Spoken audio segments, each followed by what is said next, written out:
Ladies, how are you this morning? That was Jock McKee. How are you doing, Jock? Fine, fine, yourself? Not bad. Just looking at your lodges here, there's no speaker. That's because you're speaking. Is that right?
First time getting on. Escalator is so first time.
Good morning, Andrew. How is this morning?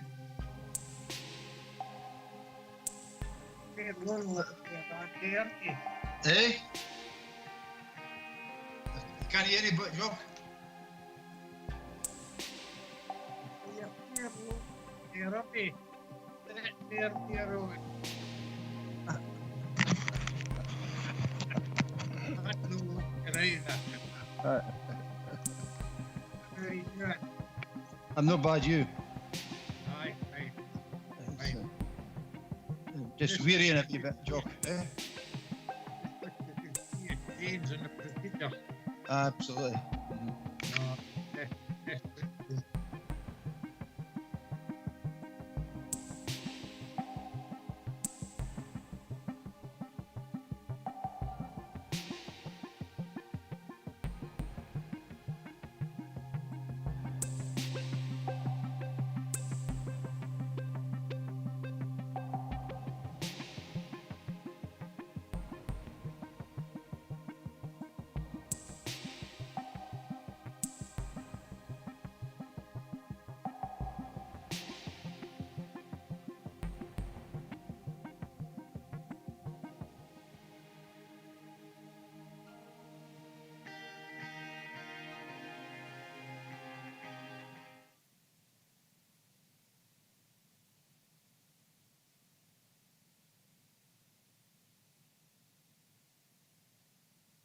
Got on my top screen, I've got somebody in the top left, Lara Cloy, but he's got glasses on and a blue shirt.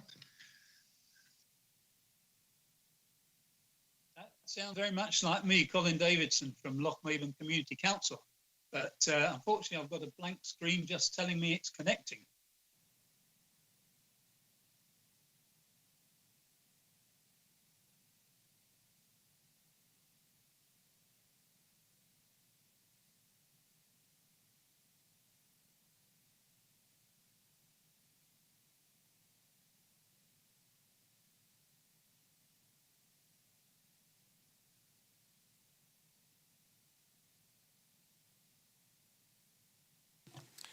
Good morning, ladies and gentlemen. Good morning those that are present and good morning those that are joining us on Teams this morning. It's gone 10:30. Can you provide sederant and apologies, please, Tracy? Morning, thank you, Chairman. We have 16 members present. I have apologies from Councillor McClelland, and not present at the start of the meeting are Councillor Cruthers and Councillor Lever. We have 7 members participating through Microsoft Teams and 9 in person. Thank you, Tracy. Members, any declarations of interest this morning? Councillor Hislop. Chair, I'm not sure if I need to declare an interest or not. It depends on which way the drainage in one of the sites is in item 5, because if it runs one way, I'll declare an interest because my in-laws stay down there and they've flooded before, and if it's not going that way, then I would sit in. So it's the drainage says it's running past Barris Head. Is that down the full length of the old railway? And if so, I will declare an interest and leave.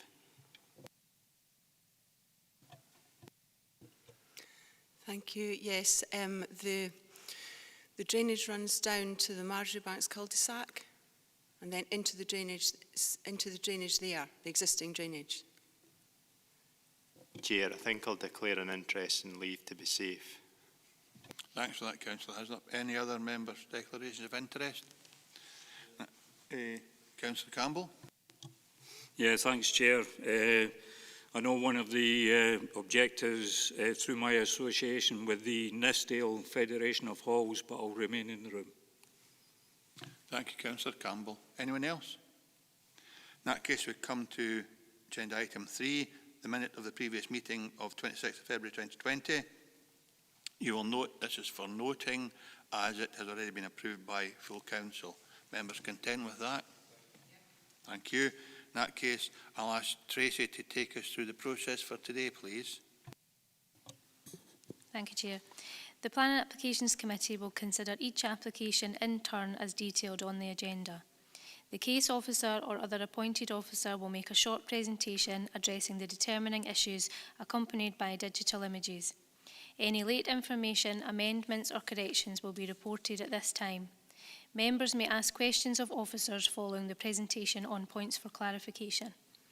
The Chairman has been provided with a list of eligible representatives who have registered to speak at this meeting within the period specified in Council policy. No other persons will be allowed to speak. The Chairman will individually invite those who have registered in advance to speak to make their presentation, after which they may be questioned by members. No questions may be asked of members. The order of eligible parties being heard will be as follows: third parties objecting to an application, third parties supporting an application, statutory consultees objecting to an application, elected members of Dumfries and Galloway Council who are not members of the Planning Applications Committee. Such members should withdraw from the committee chamber after making their presentation, and applicants or their agents. In line with the Coronavirus Scotland Act 2020, Schedule 6, Part 4, covering the exclusion of the public from meetings of local authorities, representatives were offered the option of joining the meeting remotely to deliver their presentation or to provide a written statement to be read out on their behalf. For the meeting today, we have 2 registered speakers joining remotely, and a copy of the public speaking list has been circulated by the committee officer taking notes of our proceeding. Presentations will be strictly limited to 3 minutes per person, except for national and major developments by which their very nature are more complex, where the time limit will be 5 minutes. The Chairman of the committee will ask you to come to a conclusion if you take too long. Representatives are encouraged to use the time allotted to clarify any points they consider material and address the determining issues. Certain matters are not normally material planning considerations and will not be taken into account by the Council when deciding on a planning application. Representatives should not raise any new matters without explaining why they were not raised earlier with the case officer. Please do not repeat what is in the report, as members will have already read the report. After all the representations have been heard, the meeting is then in formal session and no members of the public may address the committee. The Planning Applications Committee will then proceed to determine the application. Thank you, Tracy. And can I just remind members, both remotely and in the room, that this meeting is being live streamed today, and that it will also be made available for public listening thereafter. Councillor Carruthers, it's good to see you. You are too late for declarations of interest. Do you have any? None, Chairman. Thank you. In that case, we'll proceed to application agenda item number 4. Chair. Yes, David McKee.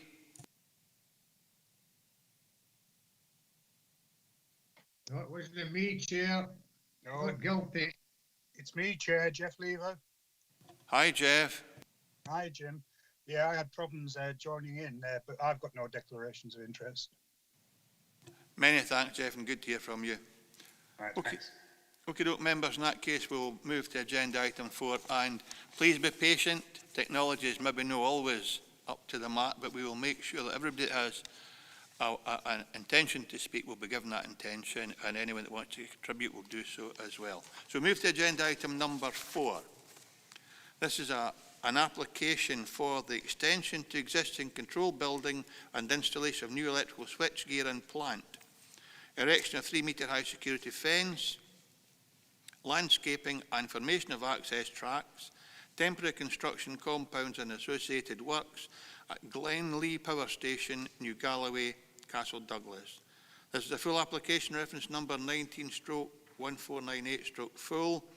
The recommendation is approved subject to conditions, and the case officer is Chris McTeer. Chris, will you take us through your presentation, please? Thank you, Chair. I'm actually trying to get the presentation to move on, and I can't get the slides to work. Let me just.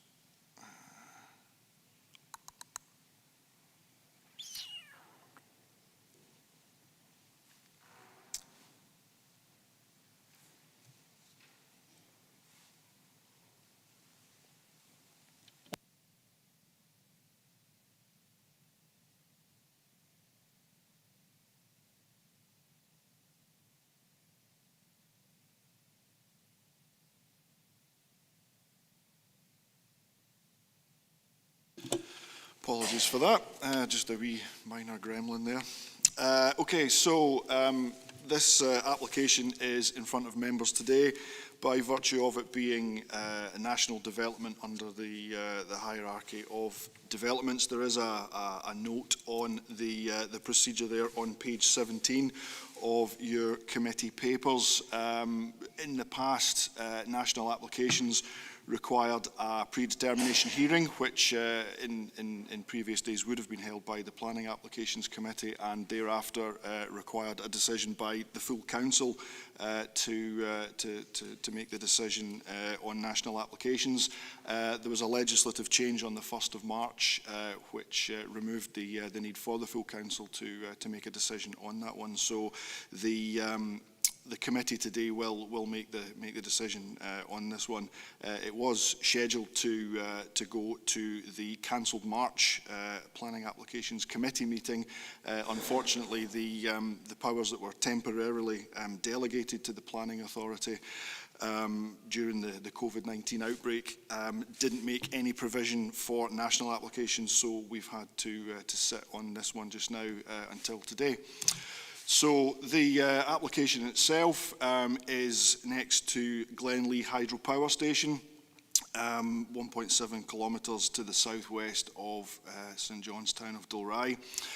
Access into the site is along the A762 from Allen Gibbon Bridge, which is just the access there is taken from the A713, which runs up towards Ayr. There are quite a few elements to this particular application, and I'll just sort of walk you through them in a sort of fairly logical order from start to finish. So there are, although it's an A road, you'll see from the pictures coming up just in a moment that it is a fairly narrow two-lane carriageway. The applicant requires to make some off-site changes to the road itself. They're going to utilise existing passing places, and they're also going to create a few more between the site coming in off the A762 down to COOM Bridge before the road goes into the power station itself. So you can see there's a few passing places on the way down, and then we go all the way down to COOM Bridge. I've given some examples. I've not included all the proposed passing places, but this is just an example of one of the existing ones that's on the road down. This just gives you a flavour of just how wide the road is on the way down. The proposed passing place in this instance would be on the right-hand side of the picture. This is COOM Bridge. So this is a little narrow, and there is a passing place proposed just on the other side of the bridge there. So this is the main site access into GLENLEE. There's no further junction improvements required here. The access is perfectly acceptable for construction traffic. So turning to the proposed works themselves, you'll see there's several elements here. The first of all is a temporary compound for the enabling works, which is located to the right-hand side of the road. This is going to be used for storage of materials, units for offices, and sort of various welfare elements as well. So this is going to be used for the construction of the passing places on the way down the road. I should note that the passing places are temporary, and the road verges will be reinstated once the works are finished. There is a larger compound required. It's a temporary compound for the main works. The main works are the substation extension, which you can see from the plan there, are located just to the south of the existing substation. Where you can see on the plan, you see it's annotated as Court Hill. That's going to be the site for the main sort of temporary compound that the works are going to be taken from. Excuse the blurry picture for this one. This is the enabling works compound. So as you can see, they've started to put in the units and the welfare elements there. This is just beyond the hydro station itself. So this is where the new access is going to be in for the temporary construction compound used to construct the main works. And the temporary compound will be located here. So this is just on the other. This is just beyond the top of Court Hill, and you can see the existing fence work containing the pipes for the hydro power scheme as it sits just now. This is the existing substation, and the proposed substation extension is going to be located in the area of cleared ground just this side of the fence. And that's just a different shot of the extension. Just like a different shot looking back along the boundary. The applicant has already started to put in a temporary access track into this, and the access is taken from it's a public road, although it's an unclassified road. It's the U2S is going alongside the existing dwelling house here. This was a field access, so there was a track already in there, and they've just extended that out into the field beyond. The works in themselves are required for the substation extension. It's part of an infrastructure upgrade that's required, partly because of the age of the infrastructure that's in place in this particular part of the world, and also because there are a few new wind farms requiring grid access as well, and ultimately these will all be connected into that. So for the reasons outlined in the report, it's recommended that this application is approved, subject to conditions. The conditions is a fairly comprehensive set of conditions outlined on pages 28, 29, 30 and 31. And yep, members are asked to approve that one today. Thank you. Thank you very much, Chris. Any questions from members? Councillor Carruthers. Thank you, Chair, and thanks, Chris, for that presentation. So when I was reading this, I was trying to get an understanding. I don't know if you've got a pointer or not, and you could see some of it within the presentation, the pictures that you've put to us, the size and scale of the difference in comparison to what's there. So there's additionality here. Obviously, this is a proposed extension. How does that compare, and how much bigger does it make the initial site? I was struggling to within the report, you couldn't see it, but obviously I was trying to get online as well, but I was struggling with that. Just my own infrastructure. So when it came to the size and scale, could you try and highlight that? Just what does it mean in real terms? Clearly there's no objections, anything like that. But the road's improvement, a lot of conditions, it's left to that. So it talks about the potential size of vehicles coming forward. Doesn't it get into great detail? That says that all going through. We should consult with the bridges and infrastructure and the roads authority as it is. So when it comes to the passing places, so would they be they're temporary, so would they be made from like a granular material or a macadam material? Would it be bituminous, so to speak, so it's smooth topped, or will it be granular? And the size and scale of the vehicles that are coming forward. Clearly it's not a wind farm, so you're not looking at large blades and stuff like that, but still interested in the size and scale of the vehicles as well. Chris? Yep, going to the actual works themselves first, the compound it's roughly going to be the same size again as to what's there. Maybe probably a bit smaller. It's not quite a doubling of the compound, but it's a fairly, it'll be a fairly sizable extension. There are planting works to screen it as well on both sides, just to try and sort of soften the impact of bringing the substation out into what's quite a wide open area, but we've required the details of the planting scheme to come as a condition, so we'll get something that's kind of appropriate for the site itself. You'll see condition 1 relates to the passing places and the detail that we're looking for.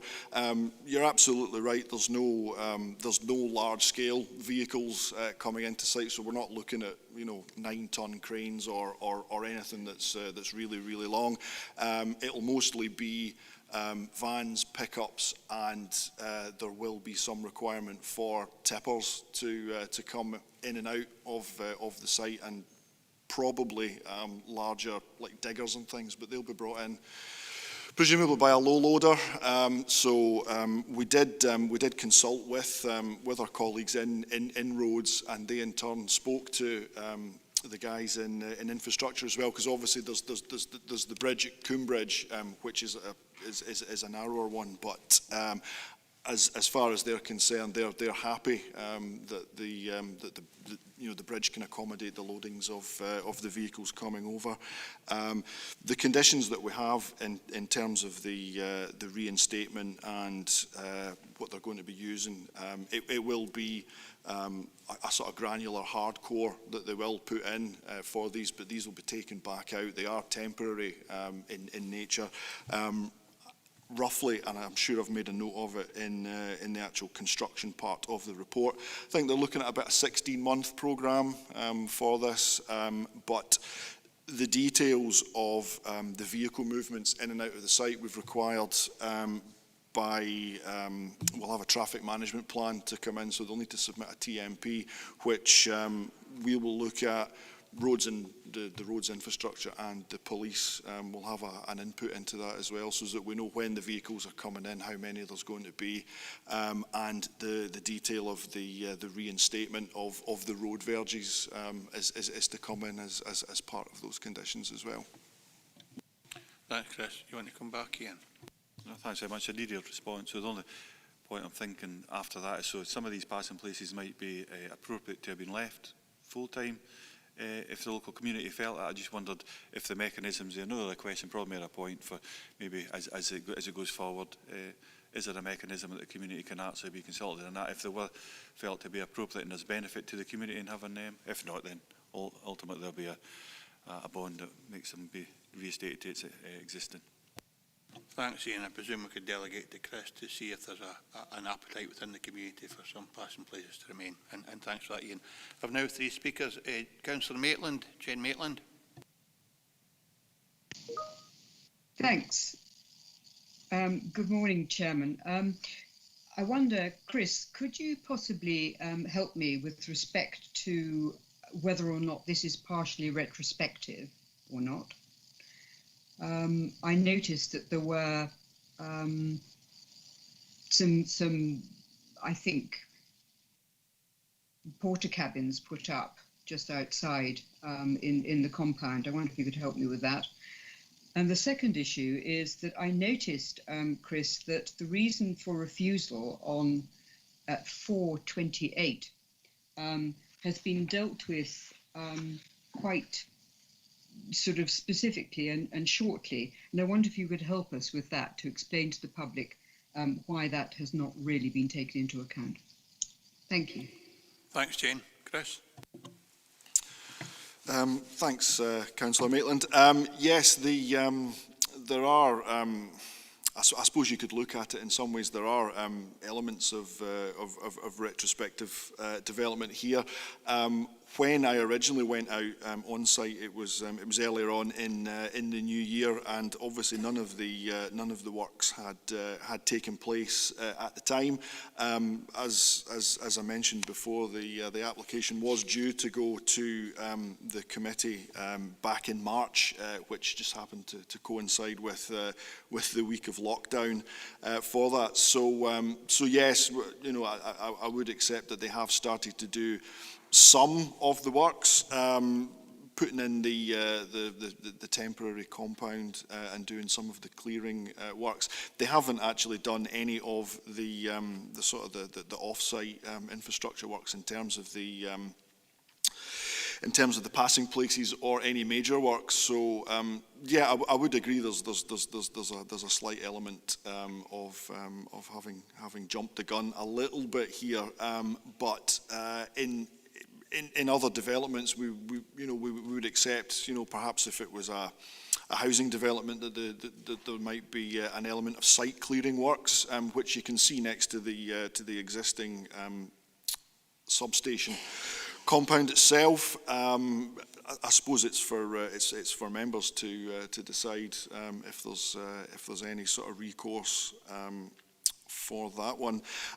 Turning to the point of 428 on page 28, I had an email the other day. It was something that came in from Scottish Power Networks, and it was to do with the use of the SFS6 gas as an insulating sort of medium for these. Now, you're absolutely correct. The representatives did note that there is more or less a Europe-wide sort of ban on the use of, or the extensive use of these.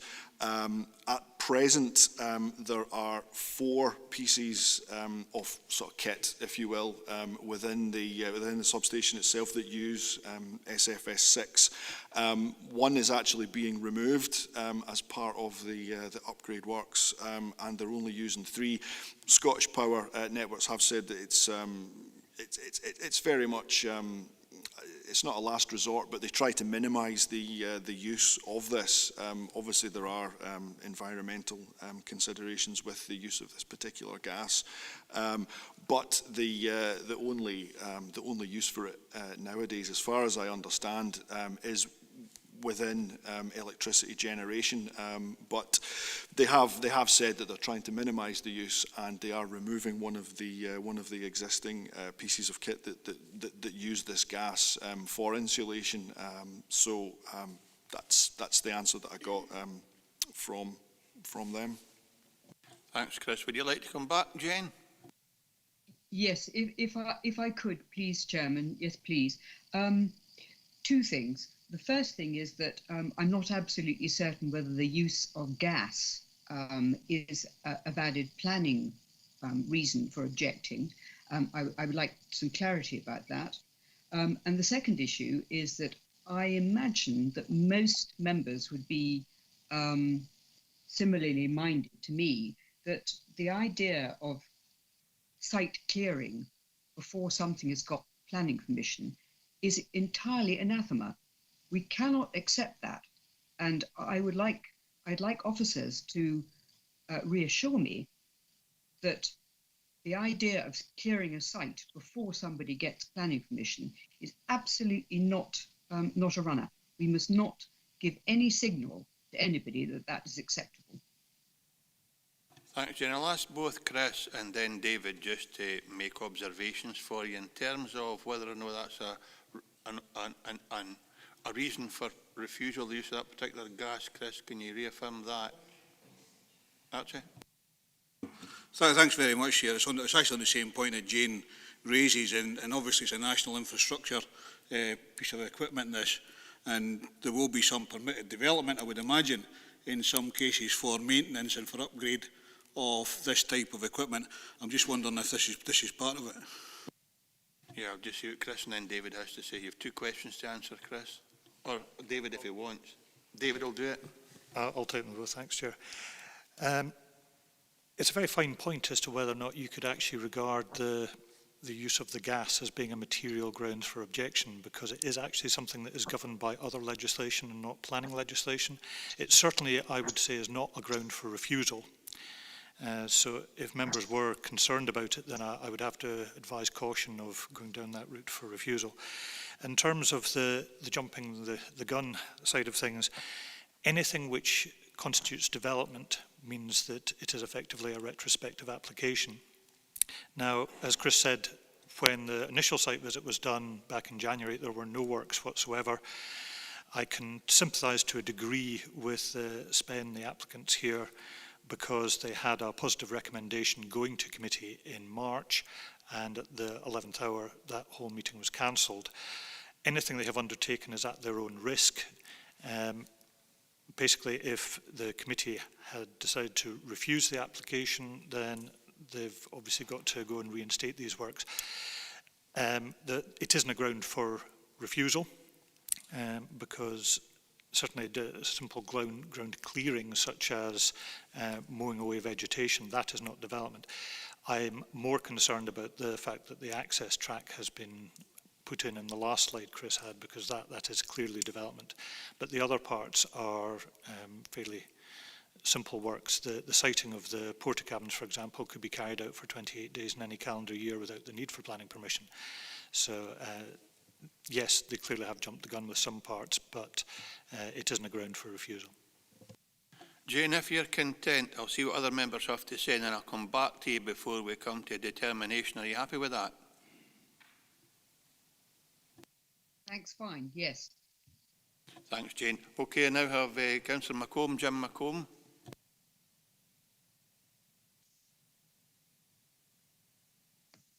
Thank you, Chair.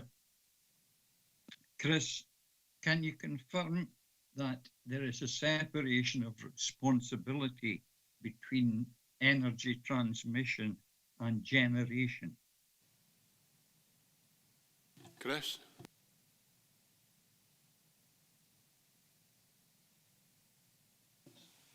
I think so, yes. Is that a definite yes or just a think so? It's a yes. A yes, Jim. Do you want to come back? Thank you, Chair. I understand the generator is an entirely different organisation. Is that correct? Chris? The on-site generation, yeah, I think it's Drax that run the on-site generation at the hydropower station there, but I think they operate it on behalf of Scottish Power Networks for that. But obviously, Scottish Power Networks are responsible for the wider infrastructure. So this is wider infrastructure coming into this site and then going back out. So the substation needs to be upgraded rather to handle the higher loads that are expected to be carried through the site. It's kind of one point on the way, so to speak. Jim, do you want to come back? No, Chris has established the fact that this is purely energy transmission. Thank you. Thanks, Jim. I now have John Young and then Archie.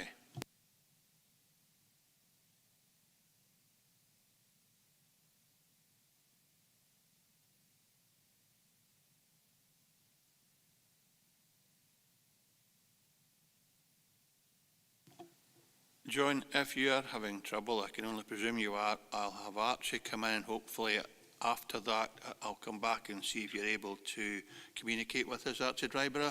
Yes, yeah, there's just a point of clarity on the last question for Jim McComb. Obviously, Scottish Power Networks are there for distribution, not for generation. The generation goes into the substation before it's distributed from that particular area. So they are two different organisations. Thank you. John Young, are you with us now? Apologies, Chair. Hopefully you can hear me now. 414 talks about the need for a 2.5 metres sound acoustic barrier, which will be solid wood. Then at the very end, the last condition says the said barrier shall be retained and maintained for the duration of the construction. Should it not be permanently maintained for the benefit of the residents that's there to serve? I would guess, I'm going to have Chris answer that, but I would guess that would be in the hands of elected members if that's something you'd want to propose and that gets supported, provided we do eventually agree to approve this application, then I'm sure that can be put as a condition. But I'll ask Chris to answer your question, John. Yep, thank you. Obviously there are houses quite close to the power station. A lot of them owned by the applicant. During the this application was obviously subject to an EIA where noise was examined, not just during construction but through operation as well. We did consult with our colleagues in environmental health with this regard as well. The EIA report highlighted construction noise as being the main sort of noisy activity, if you will, on site. So it was felt that the acoustic barrier was there to protect the residents' sort of residential amenity in that respect. I'm sure if members were minded, then yes, we can. It shouldn't be too much of an issue to include the fence there for the lifetime of the development rather than just the construction phase. Thanks, Chris. In that case, John, if you're happy, I'll come back eventually to Jane Maitland because she'll have some observations to make, and so will you. I have one more speaker, though, as far as I can ascertain. That's Councillor Hislop, and then I'll come back to both you and Jane. John. Thank you, Chair. It's with regard to the sulphur hexafluoride again. Do we have any weighting put on that with regard to the climate change that we've, our climate change commitment that we've got? And the other one, does condition 6 actually give us a bit of comfort there, whereby, is it E, it's a pollution prevention plan? Would that cover how they're going to deal with the gas so that we know that we won't have any issues with it? Chris? Taking the pollution prevention plan sort of element of the CEMP first, I mean, in line with a lot of large scale pardon me, infrastructure sort of works in terms of wind farms, housing, what have you. The pollution prevention plan mainly covers the construction side of things, as you can imagine, making sure that there's no pollution to water courses or habitats and things like that. I suppose yes, it could cover the gas as well. Obviously, condition 6 relates to it's the construction and environment management plan, which needs to be put in place for the construction element. It is a live working document, and it does form part of the application post consent. So there's I suppose we could cover it in that. In terms of the climate change commitment, yes, obviously we're conscious of the need for that, and there is our overarching policies kind of cover climate change and sustainable development. We have we have got a sort of commitment from the applicant, as I said when they emailed me the other day, to try and reduce the amount of this particular gas that they use in that. So the fact that they're removing some of the gas infrastructure as part of the upgrades can only be a good thing, I would say. Thanks, Ivor. I've got two other speakers now. Sorry, I missed Pauline and John. Pauline? Thank you, Chair. Thank you, Chris, for your presentation. I note on page 25, 4.8, that there's a suitably worded suspensive condition required, Chris, with regards to tree protection, landscape mitigation, and particularly future planting, which sort of goes back to Councillor Young's point. The visual amenity of this project will change for local residents and visitors to the area. Then I see the condition on page 26, the condition further on page 30.12.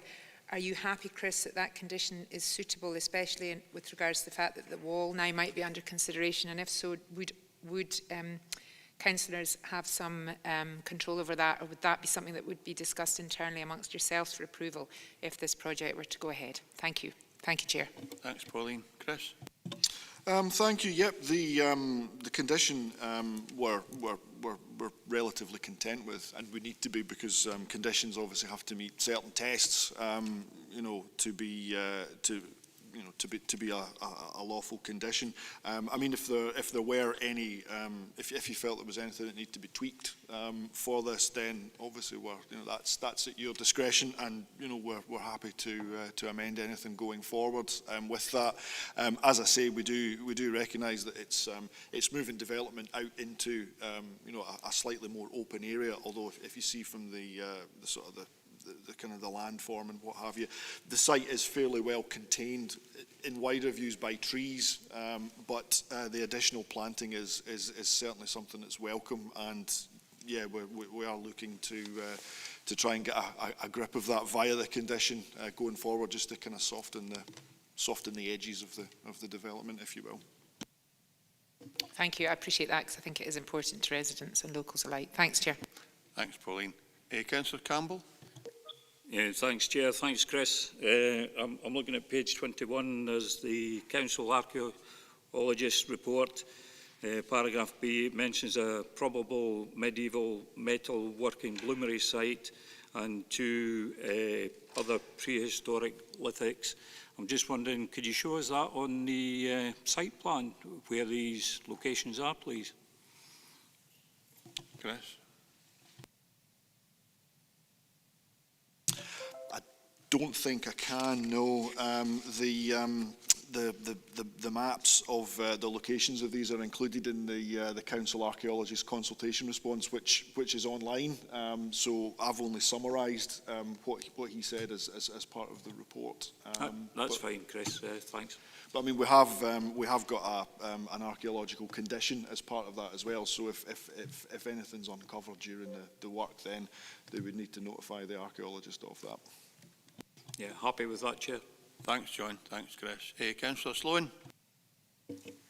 Thanks, Chair. Chair, I'd just briefly like to say that I was pleased to hear that the use of retrospective permission was frowned upon, and I hope the officers of this council take that on board, that it will be frowned upon in the future. If this decision was to be turned down, was for not to go ahead, money would have been incurred, cost would have been incurred. And I imagine the Mayor Council would have picked that up. I don't think they should be jumping the gun in future. No, I think every member, as James Maitland says, and you've rehearsed it as well, will be unhappy. We're always unhappy when retrospective works are carried out and we are somehow required to be obliged to take that into account. It shouldn't be happening, and I'm sure officers will make a point of telling applicants when they speak to them that work shouldn't have commenced before any formal approval is given. If there are no other members looking to speak, I'll go to Councillor Maitland first, and then Councillor Young. Jane, are you with us? Yes, thank you very much, Chairman. I actually don't have anything particularly more to add. I don't think there is any reason to refuse the application as it stands. I don't know what we are able to say, whether we're able to write to say that we disapprove of the fact that works were done, because it just sends the wrong message. The public loses confidence if the council just says, "Oh well," kind of, "Oh dear," and takes no notice. I know that we are duty bound to consider whether or not we would have agreed something despite the works that have been done. So I'm aware of that, but at the same stage, the public don't like it. And I take the point that it's mostly scrub and all the rest of it being taken down. But if you then got some trees going down, or you had major roadworks and access works done, the public really don't care for it. But beyond that, Chairman, I haven't got anything else to add. Thank you. Thanks, Jane. If members are content, we can ask David to ensure a letter is submitted to the appropriate organisation expressing our concern that works have commenced prior to an application being submitted. But we'll have to determine the thing first before we get to that. John Young, if you're with us, I wonder if you might again just consider what your position is in relation to the fence, and whether or not you'd want members to agree an alteration to the condition as set out in the papers. Thank you, Chair. Yes, I would request an alteration, because this is a permanent feature and we don't want to deteriorating and becoming an eyesore. So the final sentence on condition 13 on page 31, thereafter the said barrier shall be retained and maintained in situ by the applicant, full stop. Okay, we'll see how that goes. We'll have a view of members first. Members, have any opinion on this application, or are we happy to go with officer's recommendation? Archie? Thanks very much, Chair. And we do see a lot of upgrade happening right across the energy networks, across Scotland and wider. I think this is a necessary thing that has to be done, but I agree with Councillor Young that if we can maintain the barrier from now and until forever, that I'd be happy to go with the recommendations, Chair. Thanks, Archie. Councillor Carruthers? Thank you, Chair. So if we're in session, I agree with the fact that it should be supported. I think just in regards to comments about retrospective, I thought Chris outlined that fairly well. I think in most cases we've got a very strong view in regards to that, but in special circumstances, like so this one, you can understand why certain moves have been made, I think. In regards to so there's quite a number of comments about local community benefit, I would say, so the retention, the lifetime. I think Chris came up with some language earlier. The lifetime of the actual construction itself. It won't be in perpetuity, I don't think, obviously, because at some point it's not forever. Nothing ever is. Maybe if we get those conditions right, there's other things being mentioned as well, whether it's the roads. But I think, is there possibly a way even consulting after the fact with? So we'll delegate this to officers. I would imagine it'll be approved, delegate to officers. But is there possibly a way that our officers could consult with our local members before they sign it off? Obviously, the members won't sign it off. We sign off at this point, but at least to get a chance to put forward their viewpoint at that point. But there's a number of things to be considered. I certainly support this. It's been well presented to us today, Chairman. Thanks, Councillor Carruthers. So we've already agreed that our officers would consult or make sure the community were consulted in relation to things like lay-by passing places, etc., and whether they want to keep them indefinitely or no. But we're looking. The proposal that Councillor Drivers put forward is we simply agree officer's recommendation with the one alteration that John Young has put forward. I think you are going to second that, Ian. But I've got John Martin, I've got Jane Maitland as well. So just to make sure Jane's aware of everything that's being said, I'll have John Martin if Ian's finished, and then I'll come back to Jane before we conclude. So, John Martin. Chair, thanks, Chair. It's just about the barrier. The barrier there, like, it's there to stop the noise when the construction there. Is it got to have any use whatsoever once the construction's finished?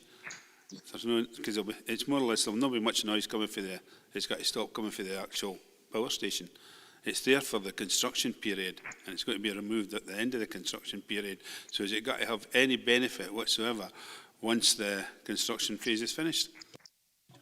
I suppose we could delegate to officers to again work with the applicant to see whether or no that would be necessary. However, I have a proposal saying it remains, and are you now saying that you'd agree with the officer's recommendation without that condition, John? I think I would, unless it's essential for it to stay, which according to the report it's not. Okay, so at the moment, as far as I can gather, I've got a proposal to go with the officer's recommendation, including the retention of the barrier, and seconded by Councillor Carruthers. And I've got a proposal that the barrier doesn't stay, and I don't have a seconder for that yet. However, I'll second that. Yeah. Sorry to butt in, Chair, but I'll second that. I've been looking at this, and I didn't see the necessity for maintaining a fence unnecessarily, and I agree with Councillor Martin what he said, so I'm quite happy to second that. Okay, but just be very tolerant, Councillor McKee. There are other members looking to speak. I would have come to you if you indicated to Trace that you wanted to speak, but I'm happy with that. So we've now got a proposal and an amendment. Councillor Maitland, I was coming to you. What do you have a view in this? Thank you, Chairman. Yes, I was on the list. You're absolutely right. Chairman, I'm entirely of Councillor Martin's view that the acoustic fence is quite probably not necessary for the duration of the actual project, and I think it would be a great mistake simply to make it stay. I don't know if anybody's seen these acoustic fences. They're not exactly bonny. and I think it would be not proper for a domestic situation to impose this on domestic dwellings, which is what we'll be doing. So with that, if I could be support Councillor Martin. Thank you. Thanks, Jane. Well, it appears that members are prepared to support the application in its entirety with one or two amendments. Councillor Hislop. Chair, it's just for clarity, on the condition that Councillor Martin was agreeing with. Thereafter, the said barrier shall be retained and maintained in situ for the duration of construction activities. Now, there is nothing in there to say it has to be removed after that, so you could actually end up with a problem that Councillor Young was on about, whereby you could have a fence that's deteriorating. Would Councillor Martin be willing to just clarify that point, that after construction the fence would be removed? My understanding, the fence was got to be reading that. The fence, you can read it both ways. The fence was got to be removed at the end.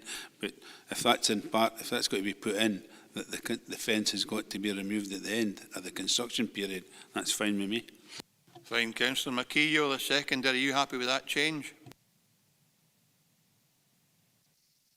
Yes, I'm quite happy with that, Chair. I think if you read the sentence, actually, I think that's just about the way it reads. Thank you. Okay, so it seems that we have an amendment, and Councillor Carruthers. Thank you, Chairman. So I kind of foreseen this debate, and that's why I spoke about the language and the slight changes, and we never really got to the bottom whether the changes would be accepted or not. So I did think, and that's why, again, I felt that this would probably be better left to officers to make the final decision on, even though we're talking about this, but subject to having some kind of consultation with local members, not so much the community, because the members will consult with the community, but with the local members in that particular ward is what I felt. So, but ultimately, that final plan decision would be left to the officer to decide. I think there's merits in what's being said from both sides of this. But we haven't heard from John Young in regards to what his thoughts. He proposed the actual final. So the reason I'm saying that is because I don't really know what the community thinks, and that's why I spoke about the wider community benefits going beyond the fence, acoustic barriers, screening, and I spoke about the roads as well, passing places. So I just wondered if, in regards to the wider community benefit, is there a way of getting this finalised through a slight consultation process where local members that are there, they understand what's going on the ground in that area, but actually leaving the final decision to a plan officer? No, we can't do that. We have a plan application in front of us that we've got to determine, and this is one of the just minor alterations. David, did you want to help? Yes, thank you, Chair. In respect of condition 13, it's my clear understanding that that was attached as a condition because it was necessary during the construction phase. It wasn't the intention for it to remain there permanently. If members are so minded, I would suggest that what you want to have as the last sentence to read, thereafter the said barrier shall be retained and maintained in situ for the lifetime of the development, which is the standard wording that we would use for something that is supposed to remain there. I personally shared the view of Councillor Maitland that these are not particularly attractive features. They're there for a utilitarian functional purpose rather than an aesthetic one. So I probably wouldn't like to see it retained there permanently. But if members do want it retained there, then that's the wording I would suggest. Councillor Hislop is right. If you want it removed, I think that probably should be explicit, and therefore just to add at the end shall be removed at the end of the construction period. In terms of the passing places, if you have a condition, it's very difficult to actually see how you could condition it to require consultation with local members. But clearly we have heard the debate today. I think if officers are trusted to, when we see with that, liaise with the developer at the end and see if, in line with roads officers and any local feeling which is made public to elected members that they wish it retained, then obviously we'd be happy to do so. But there's obviously you've got to think through that. There is a maintenance issue for the council in terms that would then be part of the public road that would then have to be maintained and looked after thereafter. This is really a temporary measure that you're talking about rather than a surface tarmac part of the road. I don't know that we informal lay-by suddenly become the responsibility of the Roads Authority, but we'll not get into that discussion today. Thanks for your helpful advice, David. I've got John Young wanting to speak, and hopefully we'll go to a determination. Thank you, Chair, and I appreciate all the comments, and I agree with the majority of them. Living beside a factory myself with continuous humming noise, I'm aware that an acoustic fence might be desirable in the longer term, and I agree with Councillor Carruthers. The residents should be asked perhaps at the end of the construction phase, do they want this fence taken down or do you want it remained? But I'm quite happy to withdraw my suggestion and go with the wording by Councillor Hislop that there should be a clause saying it should be removed rather than just being left there and deteriorating. Thank you. That's really helpful, John. I'll speak to the motioner and the seconder to see if they want to withdraw that. Pauline? Yeah, thank you, Chair. I think there's perhaps a simple solution to this. Could we ask Chris or David what the acoustics are? Having never worked on an electrical switchgear plant, I have no idea. Are the acoustics poor once it's built and running, or is there still some level of noise? Thank you. Chris, can you help Pauline with that? Yep, thanks, Chair. As I alluded to earlier on, there was an EIA submitted with the development, and there was a fairly substantial chapter on noise. The assessment did conclude that operational noise was at a lot lower level than construction noise. So that was hence the reason for I agree with Councillor Hislop. I should maybe have had something a bit clearer just about the actual removal of the fence, but when I wrote the condition out, it was kind of clear what I was wanting to do, but sometimes it doesn't always translate out the way. Certainly there is a certain level of background noise that you accept with these. The residential properties that are there just now, I'm not sure if there's been any complaints so far, but there is a substation behind them there already.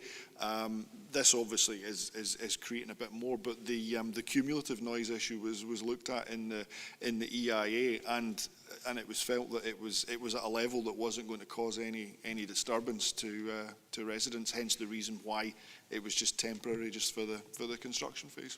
Thank you. I appreciate that. Thanks, Pauline. I hate to muddy the waters, but I suppose we could require them to plant some shrubs instead of a fence. Councillor Martin, did you want to come back in? No, I think Chris was quite clear, but I've just realised I went by there a week past on Sunday, and I think a fence would be an absolute blot on the landscape if it was stuck in there. Okay, so Councillor Young has very kindly withdrawn his suggestion. The mover of the motion, Archie? Yeah, I was just looking at you, and we're quite happy with the discussion of how it's went, Chair, with the amendments suggested by Ivor in that particular thing, so we would withdraw our motion on that. Ian? Yeah, okay. Thank you very much, gentlemen. Okay, on that basis, we have an agreement, as far as I understand it, that we go with officer's recommendation with amendment to one condition, which is that the acoustic barrier or fence be removed at the end of the conclusion of the contractual works. Andy Ferguson. Thanks, Chair. I think it was Tommy Sloan who was quite outspoken on the work that was started before planning permission. I would never for a minute suggest that Joe Public, who has no resources at their, you could understand why they would do this, but I cannot understand why a multinational corporation like Spen actually started that without knowing they shouldn't have. So we need to formalise in the minutes that the council will write to them and point this out to them, not just have a quiet word in their ear. Thanks for that, Andy. I'm sure David's already said that if we require him to do so, he will write on our behalf, and I'm sure that can be recorded in the minute. Tracy? David? Chair, I was just going to add that whilst I know the applicants weren't intending on actually speaking today, they were intending to view the live stream, so they will have heard all of the members' opinion and will be left in no doubt as to members' view on having started works already. Okay, on that basis, members, are we agreed to go with officer's recommendation with the one change to one condition? Thank you. Tracy, can you just confirm the decision of the committee and the fact that we will communicate with the appropriate individuals or organisations, please? Thank you, Chair. Yes, members have agreed to approve the application subject to the amendment at condition 13, which will include the removal of the barrier at the end of the construction phase, and will mark a procedure note for writing to the applicant to distress the council's concerns over the retrospective work that's been carried out. Many thanks, Tracy. Thank you. Okay, members, we'll go to agenda item number 5. Once Councillor Hazard leaves the room. This is an application for the erection of 16 dwelling houses, formation of access and footpaths, landscape and associated works at land adjacent to Moss Vale, Nethermill Road, Lochmaben. It's a full application, reference number 19/0933/full. The recommendation is to approve subject to conditions, and the case officer is Judith Turnbull. Before you come in, Judith, David has one observation he'd like to make to members, please. Thanks, David. Thank you, Chair. It was just when going through the report again, noted that there is a condition requiring the planting to be carried out. I think that's condition 7, but there's actually no condition regarding the maintenance of the open space area, which is a standard one that we would normally require. So I would just ask if members are minded to support this application, that we have an additional condition requiring the standard condition about the maintenance of the open space. So we'll just remind members about that at the very end before we come to the decision making. Judith, if you're ready, you take us through your presentation, please. Yes, thank you, Chair. First slide is the location plan. The application site is adjacent to Nethermill Road and situated in the northwestern edge of the settlement. The site's made up of 2 parts. The western part is where the dwelling houses would be situated, and the eastern part consists of a section of the former railway line, which is the route used for proposed drainage pipes to serve the development. The western part of the site is dissected by the former railway line and includes part of a play area to the north, as well as a triangle of land to the south of the railway. And the former railway line through the site now forms part of Core Path 301. This existing site plan shows more detail, including the topography. It's not that clear on the slide, but the dwelling houses of Marjorie Banks are on the right-hand side, and the cul-de-sac, and on the left-hand side of the image, there's where the road crosses the railway. The amenity land outlined in blue is also under the ownership of the applicant. This is a proposed site plan. It shows the proposed arrangements of the dwelling houses, which would be in 8 semi-detached blocks around a central triangular area of land. Works are also proposed to provide continuation of the core path through the site with a pedestrian and cycleway link up to the bridge on the left-hand side of the slide. The proposal would use existing access to a block of flats, which would be upgraded in accordance with recommendation by the Council Roads Officer. The drawing also shows the locations of the sections, which are on the next slide. The first sections through the centre, across the centre of the application site, looking towards the bridge. The second section's closer to the bridge, and the third section's a longer section looking north-east. These are the site sections, and these are drawn with the vertical scale twice the horizontal scale, which is done so that the changes in the levels are easy to see. The top section is looking towards the bridge, so all of the blocks are shown. The second one is closer to the bridge, so there's only 3 of the blocks, and the third section is looking northwest, so you're seeing half of the blocks, and the railway going into the core path of the railway line on the right-hand side. The proposed plans and elevations of the dwelling houses. Block 1 at the entrance to the site has a 450mm step due to the difference in levels, and I've included the elevations of Block 1 at the bottom of the image. There's only one block that's like that. The rest of them are on the level. And the houses would be 3-bedroom, and the proposed finishes would be red facing brick at lower level with buff facing brick above to the external walls, grey concrete roof tiles, and timber windows and doors. It's a proposed fencing plan, 1.8 metre high timber palisade fencing is proposed to the newly created peripheral boundaries and to separate the front and rear gardens, and 400mm high post and rail fencing proposed between the gardens at the front.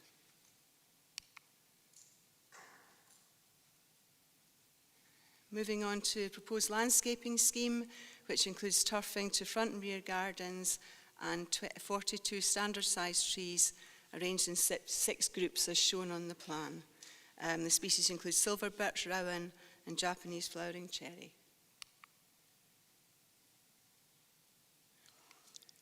This is a road layout, shows the realigning on the right-hand side of the junction. Each dwelling house of 2 parking spaces shown in grey, and roads and footpaths as shown. This is a deed of servitude drawing, shows the underground attenuation tank for the suds in pink in the centre, and the drainage pipework from the houses along the former railway with the servitude area in grey. Also, the adoptable road and footpaths are shown in the shades of pink. This is moving on to the photographs. This is a view over the northern part of the site. It's taken from the railway bridge. Looking over the play area, you can see the houses of Marjorie Banks in the distance in the middle of the photograph. This is panning right from the previous. This is now looking up the former railway line and the trees on the right-hand side.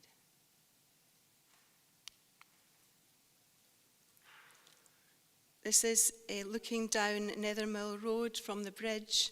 As part of the application, a tree survey was carried out which recommends works to these trees, including the removal of 6 ash trees from the line and the reduction in height to 3 metres. I've also included a condition for the protection of these trees from the inside, from within the site, and because there'll be a bit of a change of level, so I wanted to be sure to get that covered, and that's in the condition. This is looking up Nethermill Road. The existing access which would be used is on the right.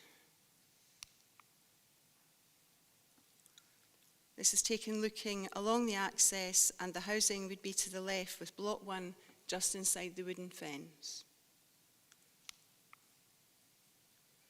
This is just moving into the site along the boundary with the public road. The trees in the forefront are those along the verge, and these are the ones that I'm looking to get protected. 3 of the blocks would be located in this area with the rear gardens along the boundary.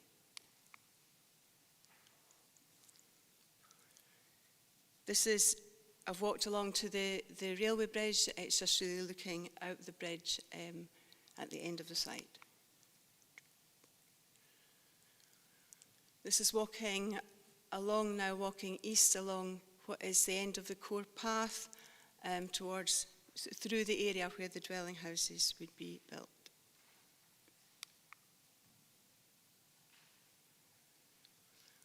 This is out in the play area looking west. You can't really see it, but kind of in the middle of the image, the railway bridge. And some of the blocks would be along this end, with one of the block in front of the railway bridge facing this way.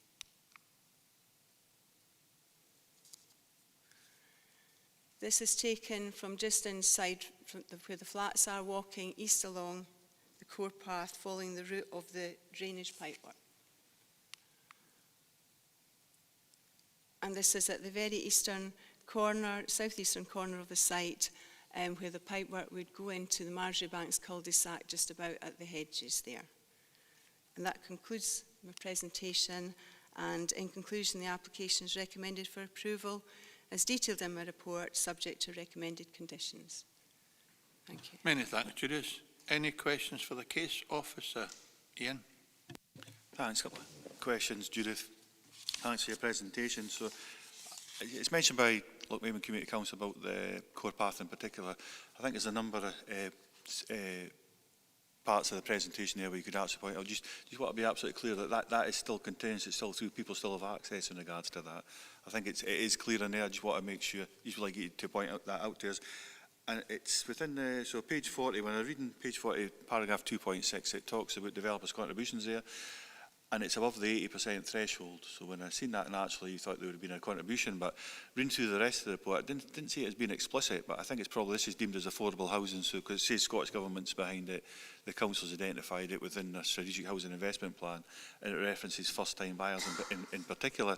So I take it that's the reason why there's no developers' contribution at 2.6. Judith, can you answer them two questions, please? Regarding the core path, the core path goes along the existing part of the application site where the drainage pipes go.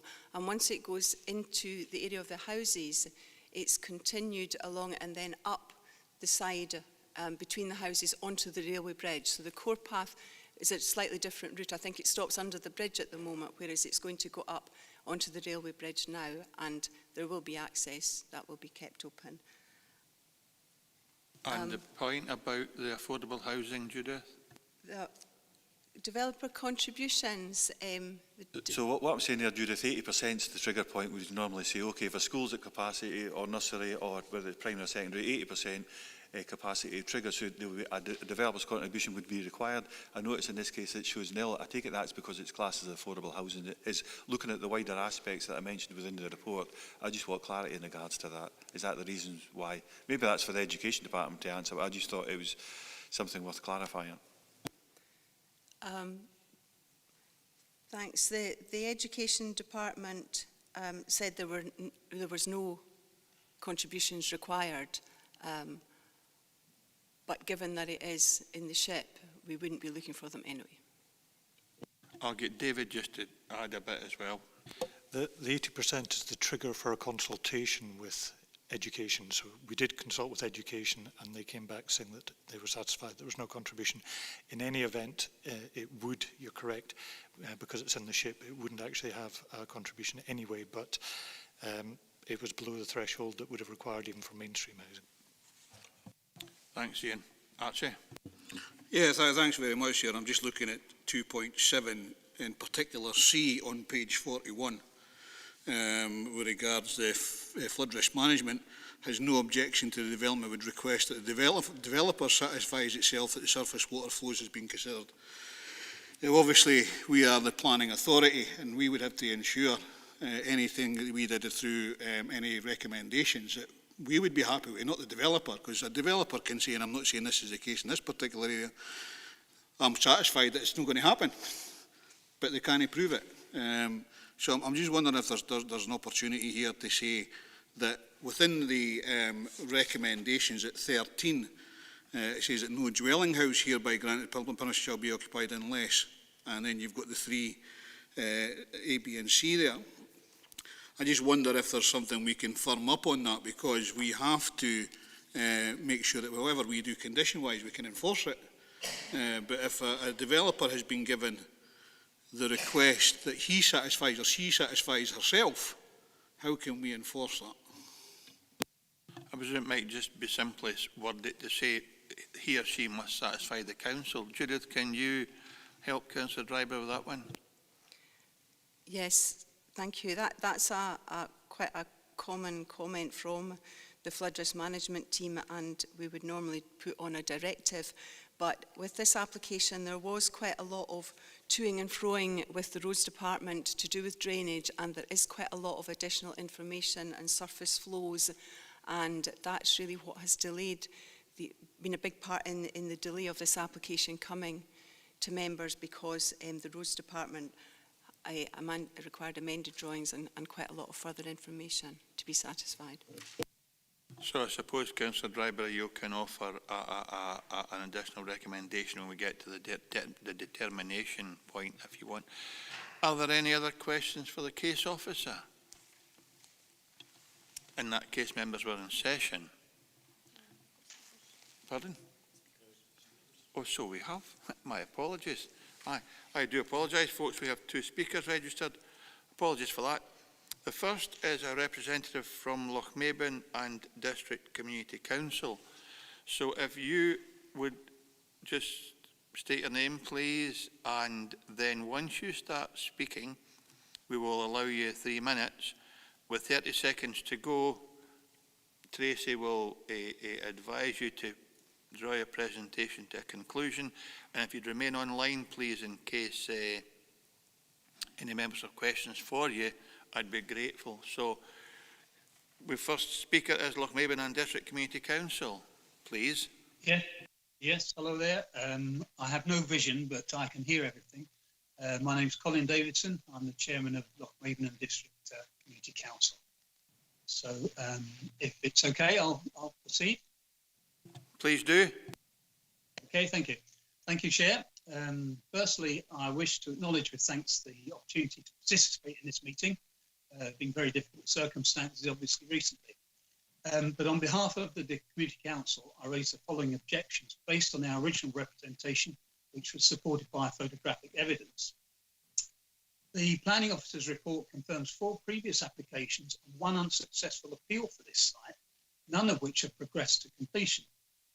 Road safety has been a major concern of all the decisions taken, but despite different plans and layouts, no development has been successful over a period of 32 years, which clearly shows that this site is unsuitable for housing.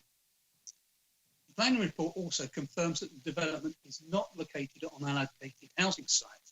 Now, the suggestion to improve this application as a redevelopment of a brownfield site is flawed, in our opinion.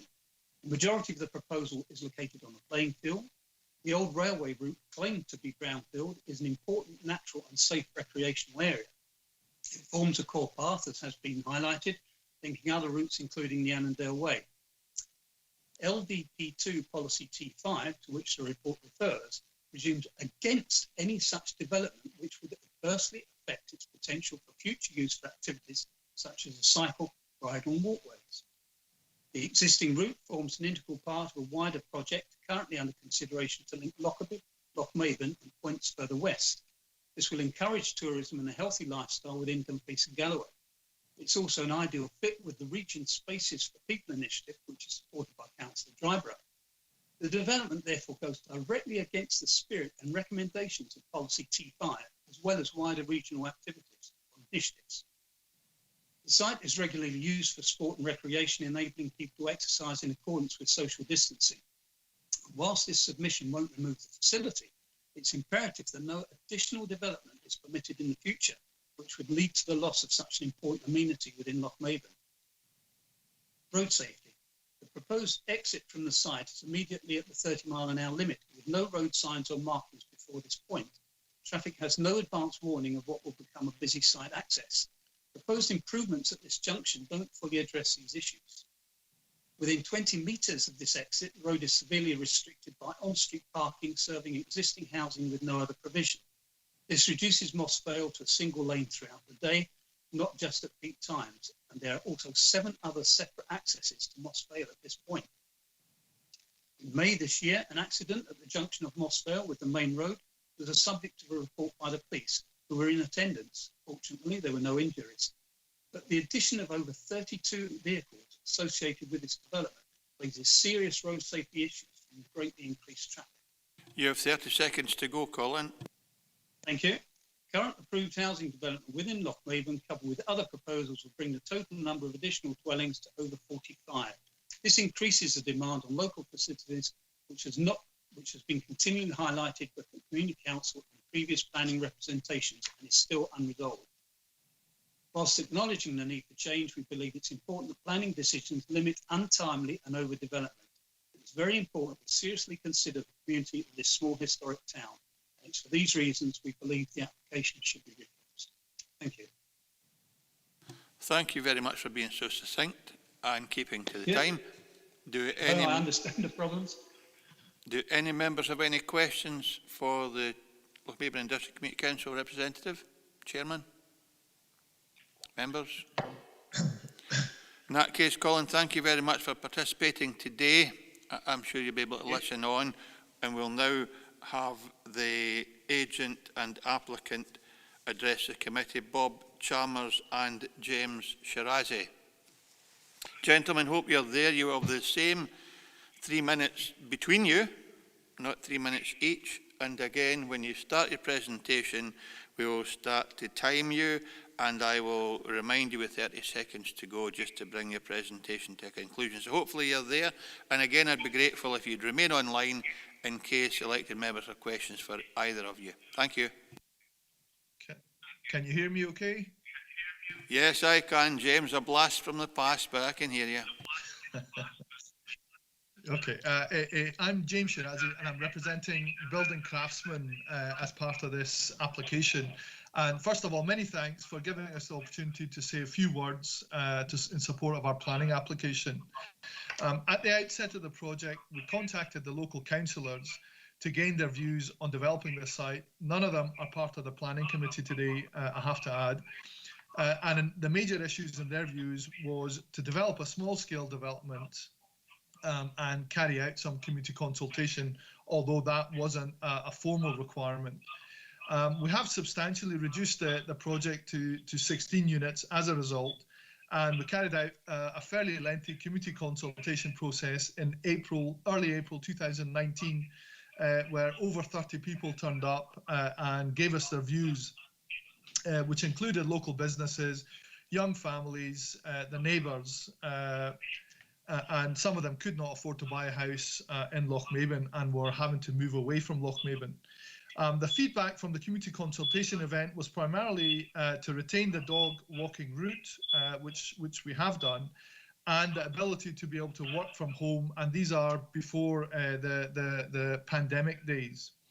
And we have turned a lot of the smaller houses, the 2-bedroom houses, into 3-bedroom houses to facilitate that, and we've included for all the additional electric sockets and broadband issues to be able to allow people to work from home. The project is part of the Council's, Dumfries and Galloway Council Strategic Housing Investment Programme, and it's primarily for sale to a priority group which forms people on housing association waiting lists and to first-time buyers. I would also point out that there are over 300 people on the Lochmaben waiting lists that cannot get access to a quality home. The project is funded through the Scottish Government funding route called Partnership Support for Regeneration for Houses for Sale. The proposed houses are all high quality homes, 20% larger than is required of the Housing Handbook, and they're well in excess of the building control energy standards through the provision of super insulation and our air source heat pumps.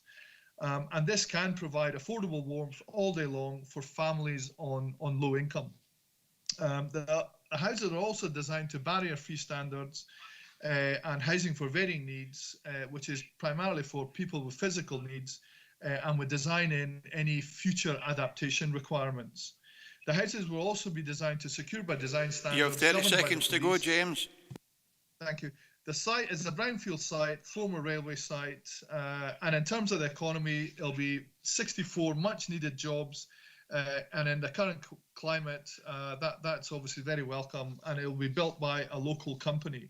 And just by completing, just to say thank you very much for giving us the opportunity to describe our project and give you some of the significant positive contributions it will make to the Lochmaben and the local community. Many thanks.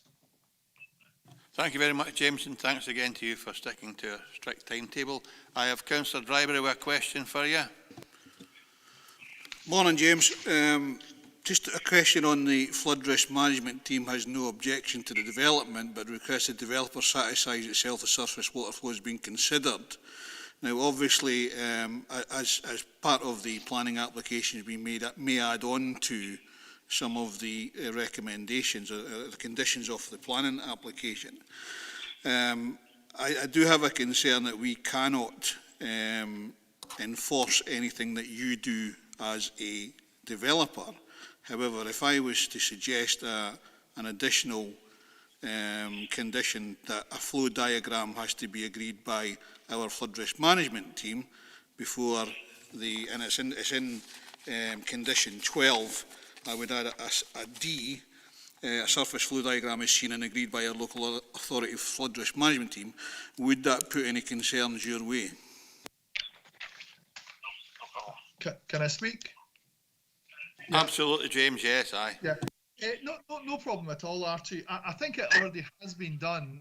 There's been quite a lot of discussion regarding flood risk management, and as Judith had highlighted, we have spent quite a bit of time on that. The engineers have looked at it. We've extended the requirements to help the dog walkers and keep the track primarily dry for them, so that there's no issues with adding it on. But I think we've already looked at a lot of the drainage issues.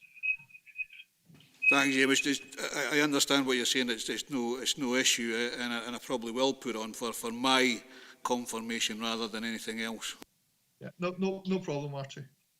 Thanks for that, James. I now have Councillor John Young with a question for you. Councillor Young. Thank you, Chair, and thank you for that presentation, James. You talked about future-proofing your housing and the ability to work from home. Would you give consideration to putting electric vehicle charging points on the external walls of these houses? Yeah, I didn't have much time to go into the detail of that, Councillor Young, and yes, we would. In many of our projects we now provide all the ducting. If there's any common space or common parking, we would provide the ducting that electrical charging points can be included. We don't provide the electrical points themselves. I think they can be funded through many energy agents to attach it onto your house, but we can provide the extra ducting that would be required for electric charging points. So we've already provided for that, but happy if you want to include that in your report. Thank you, James. Thanks for that, James. I now have Councillor Pauline Drysdale with a question for you. Pauline. Thank you very much, James, for your presentation. Thank you, Chair. I noticed, James, that you have mentioned the partnership support for regeneration, which certainly sounds interesting. And in the developer contributions section on page 46 of the report, I note that there will be contributions to include developments for green spaces, and you have actually met that. Could you just give us some explanations or descriptions as to what you would propose for the health and benefits of people within the region with regards to the development? I just think it's something very important going forward and develop with new properties and developments. Thank you, Chair. Thank you, James. Yeah. There was a few issues regarding this, and it became very clear from the community consultation we carried out that the railway line is used quite a lot for dog walkers. So that was one of the primary design issues that we tried to include. And in terms of, I wasn't sure what you meant there, Pauline, but we will have a factor appointed for all the common areas. So that triangle in the middle will have a factor appointed, and there will be responsibilities for the owners through the factor for the upkeep of the common area. So, there's no issues in terms of owners not cutting their grass or cutting the common areas. There will be somebody appointed to that. And in terms of the kind of,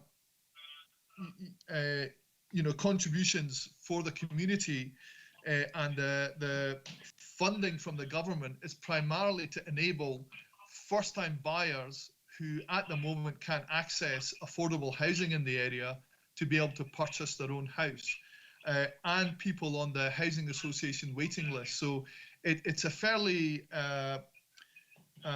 low-cost way for the government to achieve, home ownership when they get the private developers involved to be able to deliver this type of house, which is larger, more energy efficient, and provides for future adaptations if people have physical needs in these houses.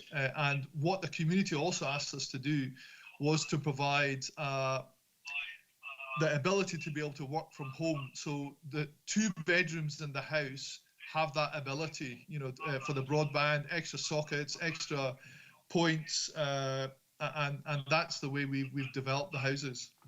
So did I answer your question? You did, James, thank you. It's just that I was wondering, with the original football pitch that was there, I noticed, you know, it was maybe needing a bit of work. Will that be lost? Or I think I read in the report that it would still be maintained, just to have confirmation of that if possible. And that's me. Thank you very much. Thank you, Chair. Yes, it will be maintained, and annually we get asked for events to happen on those fields, and there's no issue with working with the community so that they can use the remaining land that's left. That's great. Thank you. Thank you. Thanks, Pauline. That seems to conclude the questions for you, James. So thank you very much for your attendance and your contribution today. Members are now in session. I'll maybe ask David, before we go to any recommendations, just to remind us what changes he proposes to the open space recommendation, and whether or no we can place a condition that the developer installs infrastructure to support cabling or the installation of charging points, since it's not their responsibility to do that. I don't know if we can do that as a condition, or David, but if you could help with that, we'll then go to the decision that members will take today. Thank you, Chair. Yes, just to remind members what I'd said at the outset, really I'd be asking for members' indulgence to add an extra condition, number 15, which actually Mr. Shirazi has answered my question already. Really, is we'd need a scheme to get details of how the open space was going to be maintained and looked after in perpetuity. So he's already said that would be a factor. That's fine, but obviously we'd need a condition just to nail that down so we're absolutely certain of it. We could attach a condition if you want about electric vehicle charging. I could be wrong on this, but I think it's the case that under the current building regulations, that's actually a requirement anyway for all new houses to have that sort of facility. So, but no problem in having belt and braces if members want to have that as an additional condition as well. Thanks, David. Although the applicant and agent clearly stated they would support that arrangement anyway. So members, were in session. Archie. Yeah, just coming back to the point I made about the flow diagram of the water side of things, Chair, and I'm just looking at condition 13, and if a further D sub-condition could be that a surface flow diagram is seen and agreed by the local authority flood risk management team, I would be happy with the recommendations going forward. My apologies for not coming back to you, Archie. You did say that earlier. So with that condition, we have a motion to approve. Is anyone otherwise minded?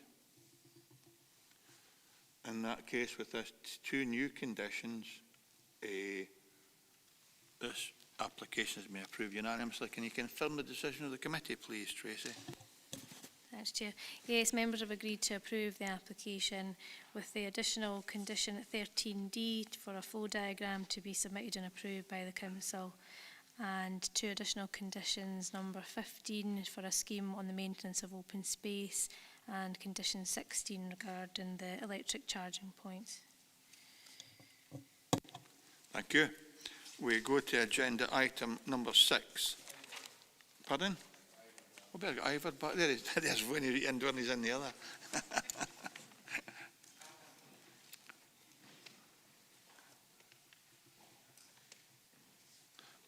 Welcome back, Ivor. We come to agenda item number 6.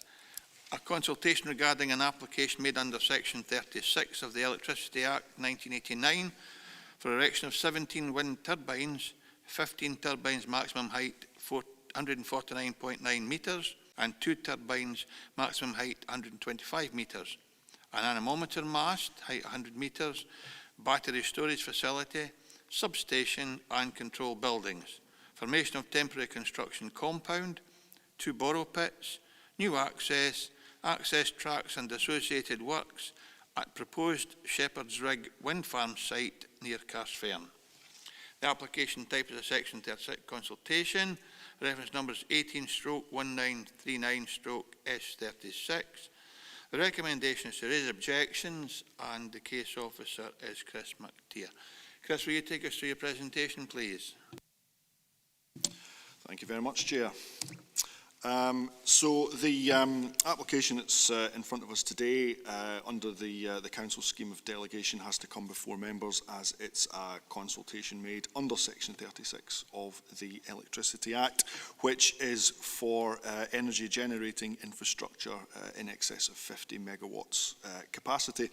As you can see on the location plan, the application site centres around Marscallach Hill and Craigengillen Hill, located 5 kilometres east of Carsfairn and 10 kilometres north of St John's town of Dalry. Looking at the site layout, as the Chair mentioned, the application is for 17 turbines, 15 at 149.9 metres and 2 at 125 metres, along with 9 kilometres of new access tracks, 2 kilometres of upgraded access tracks and various other infrastructure elements which were mentioned in the application description.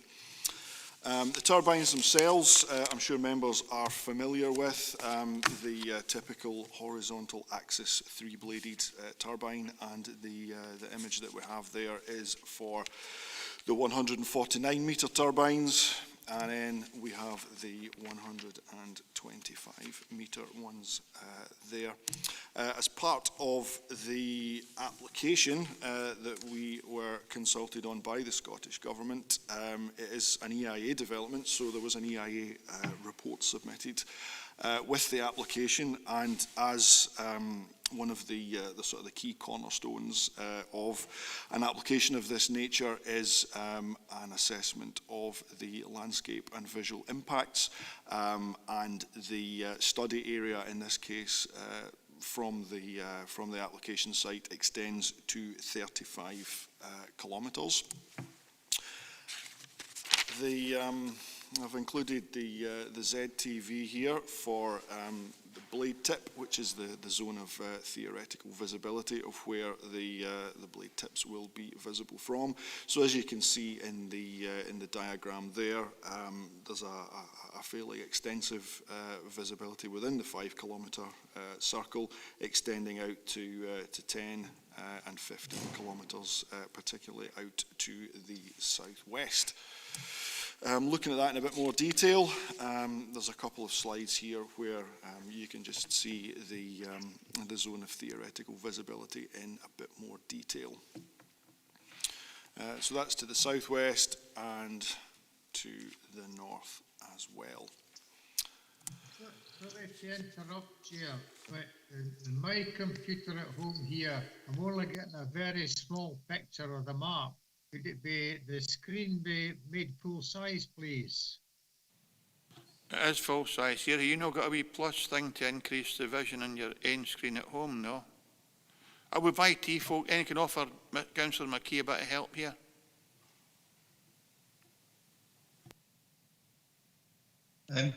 Jim, can I come in, Sandy Ferguson? The problem here is that you're sharing your desktop, so we can't control it at all. Okay, I've got somebody looking at it, Andy. We'll just delay for a few minutes to see if that can be addressed. So we'll just have a 5-minute recess, members, and those that are online will get a chance to go and get a cup of tea. I can't see that far, Andrew.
Members, thank you for your forbearance. We're back in session. Councillor McKee, we're just busy trying to upload some of these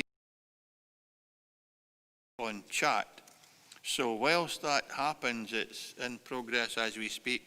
I'll see if there are any other members looking to ask questions. If no, we'll continue and we'll come back to you we'll not move on with the presentation. We'll just see if there are any other questions at the moment that members have in mind that they want to ask before the presentation is concluded. If no, we'll wait until it's uploaded and then we'll... Is that it, Trey? So that's it. It's uploaded now, Councillor McKee. So on chat, you should be able to open that application and see the image full screen. Hopefully you can do that. If no, we'll just have to work with what we have and we'll try and rectify it for the next meeting of the Planning Applications Committee. So, Chris, if you can proceed now, please. It has been improved, Chair. It's not just as big as it should be, but it's a lot better than it was. Thank you. Thank you.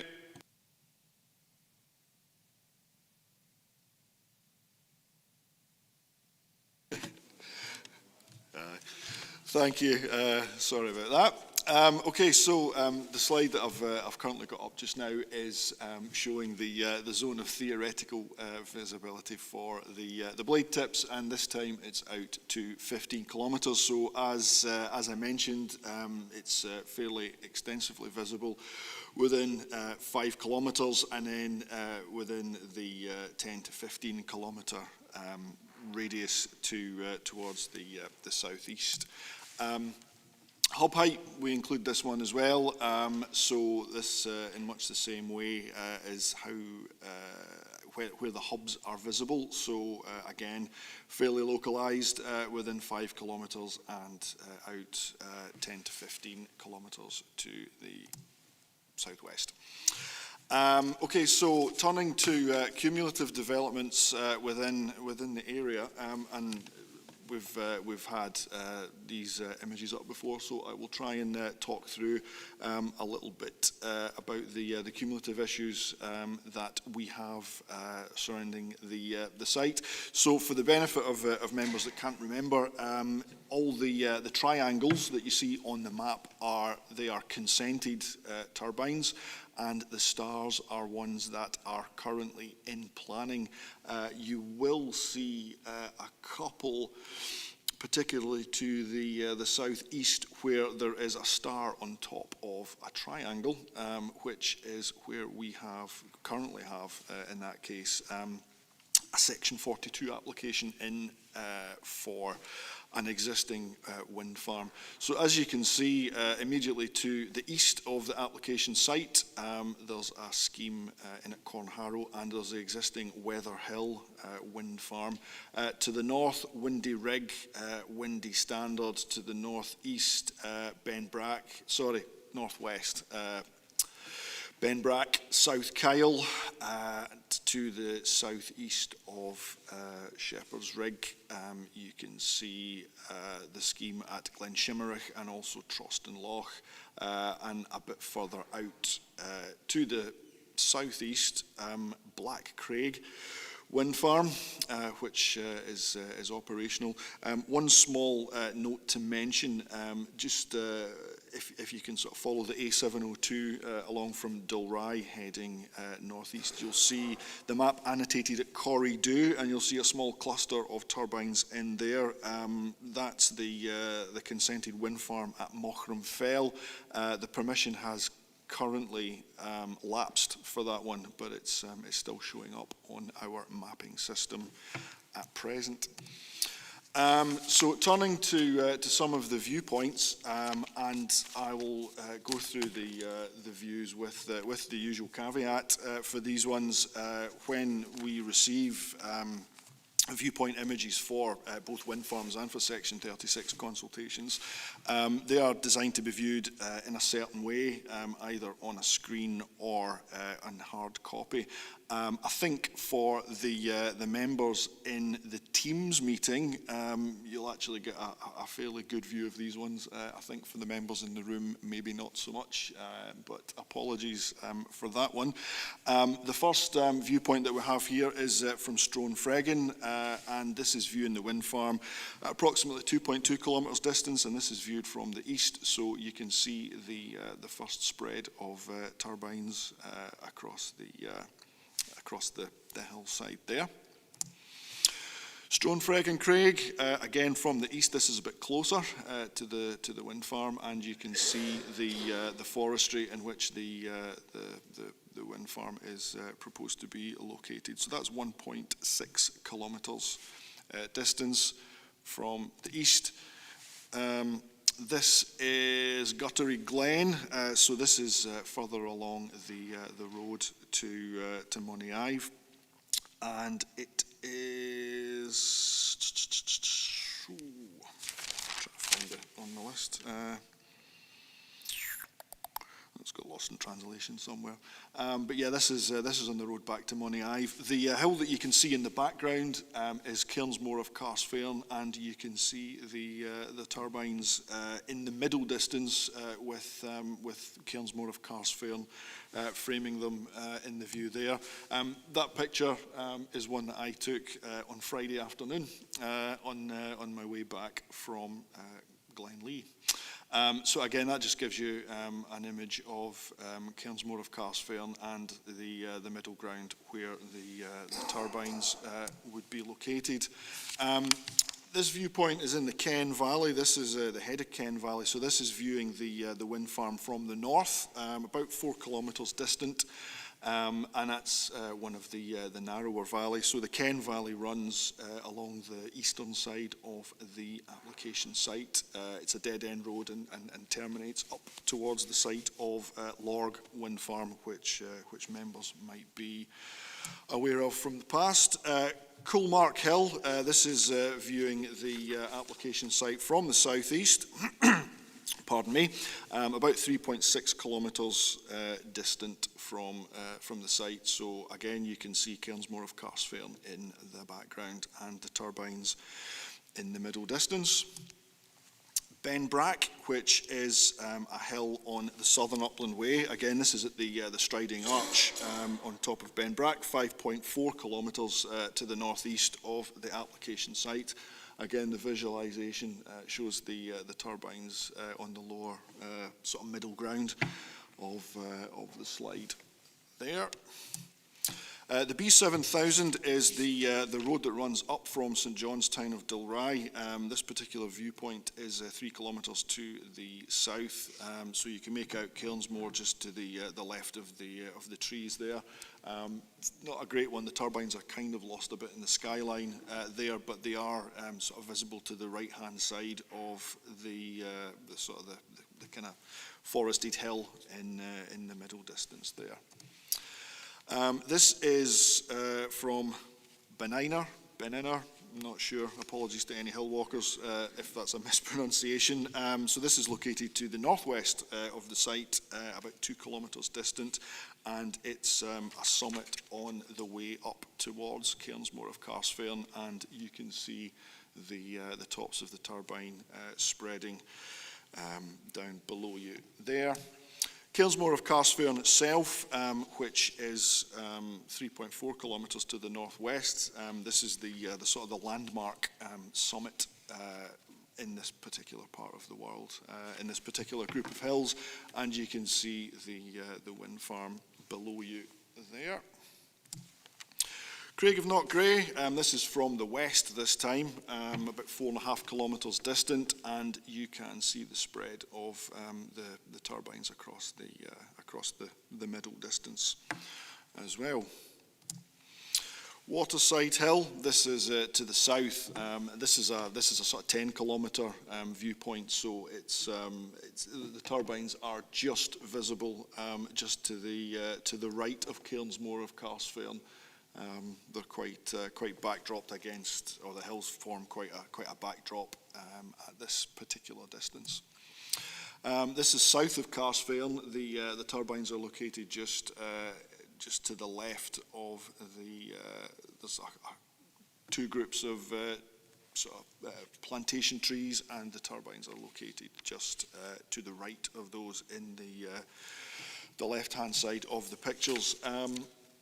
Turning to cumulative views, as part of the LVIA, the applicant submitted some 360-degree cumulative wirelines. We don't have any photographic visualizations, but this first one that we have is from Coolmark Hill. So again, this was one of the ones that we saw earlier on. So as you can see on the little map in the side, there's 4 directions of view forming this 360-degree sort of view there. So the top one shows shows the Shepherd's Rig proposal along with the Windy Standard and Windy Rig developments and Afton in the background. The second one shows Weather Hill wind farm, which is behind, and then the Troston Loch underneath Glenshimmerich, Margree and Blackcraig in the distance. This next one is from the B7000. Again, that's the one that we noted is the road that runs up from St John's Town of Dilrai. And you can see the top one. The concentration of turbines is fairly narrow. Windy Rig and Afton behind Shepherd's Rig, and Lorg in the distance. Underneath again, you can see how Troston Loch, Glenshimmerich and Weatherhill fit into the picture. This one is from Craig of Knockgray, so this one again to the west of the application site and the main sort of turbine developments. You can see in the top one there. Shepherd's Rig, Weatherhill, Troston Loch, Glenshimmerich, and Blackcraig and Knockman Hill in the distance, and the bottom one is the Windy Standard developments, which are located to the north of that particular viewpoint. I wanted to include the ones from Cairnsmore of Carsfairn. So again, this is kind of viewing the site from the northwest. You can see the turbines at Shepherd's Rig are very close to the scale rule there. But unfortunately, the wireline doesn't give a very good or a very clear sort of visualization. Even on the laptop, it is just for information only. But you can see annotated the various cumulative schemes that are visible across the landscape from that particular point. And again, that's a to the side view of Cairnsmore. This is looking up towards the existing Windy Standard. Afton Windy Rig is approved but not built out, so you can see that in the middle of that particular view there. So as members are aware, this is a Section 36 consultation, and it's for the Scottish ministers to make a decision. On this one, as the local planning authority, we're a consultee, one of many consultees that the Scottish ministers take into account when they make their decision. In line with previous cases that we've had here, our recommendation as the planning service is based on LDP2 and other material factors that we have to take into consideration with this. Obviously, if you've read through the report, landscape is the main issue that we've encountered with this. The council's landscape architect has objected to the scheme. In her, just as a conclusion, she does note that the development at Shepherd's Rig would be an overbearing and prominent influence in the local and mid-range landscapes due to the scale of the turbines and the wind farm spread. Landscape Architect's response, the full response is online, and it's a very thorough and detailed response running to almost 50 pages long, which is certainly one of the bigger ones that I've received as part of an application. Her objection, the basis for that objection is that the scheme raises a range of landscape impacts, cumulative and strategic cumulative effects and impacts on the Galloway Hills Regional Scenic Area. We have to take that, we have to balance it against national policy, national energy policy more widely. I've included a commentary on that, paragraphs 4.84 to 4.87 on pages 81 and 82 of your committee papers. Ultimately, what the report concludes, and looking towards Scottish planning policy more widely, it does boil down to the right development in the right place, and we don't feel that in this case.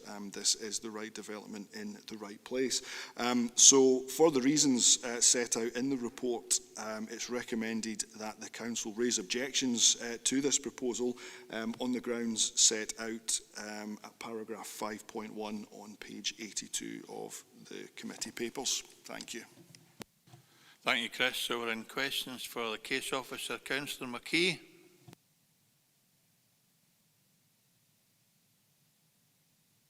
No, sorry, Chair, I hadn't raised my hand for anything. My apologies. Members, Archie. Thanks very much, Chair. I think it's just something that's missing in condition 4, or for the recommended decision. The proposed development would not of a high quality design. Should that mean it would not be of a high quality design? It's probably just a typo. Chris.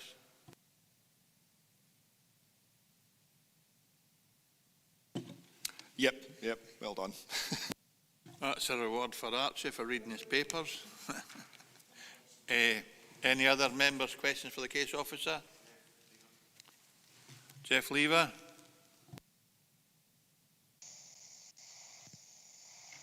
Thanks, Jim. Just looking at the proposal, it mentions, and this has always bothered me, borrow pits. Borrow suggests it's going to be returned at some point. Presumably what we're talking about is small quarries. Borrow pits are small quarries, yes. It's a nice way of putting that to the public. It sounds sweeter, and I'm sure when they borrow the soil, they're not going to put it back later on, but there you go, that's what they call it. But small quarries, yes. Yeah.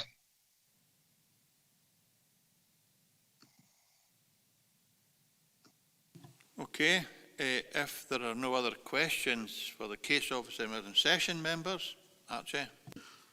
Just reading the report here, it's quite clear that this is not the right proposal for that particular area, and I would agree with the recommendations.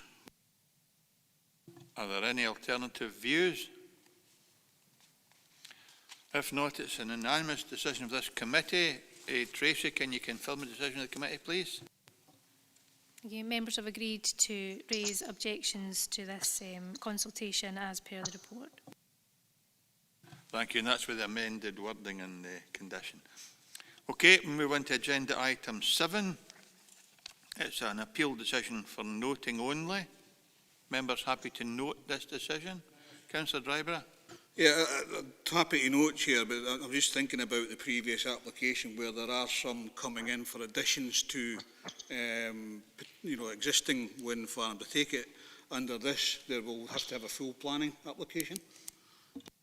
David, I think it will vary, but can you answer the question, please? Going forward, we're quite clear. The difficulty is the ones already in the system. We have actually gone back to, I think there's about 4 or 5, is that right, Chris?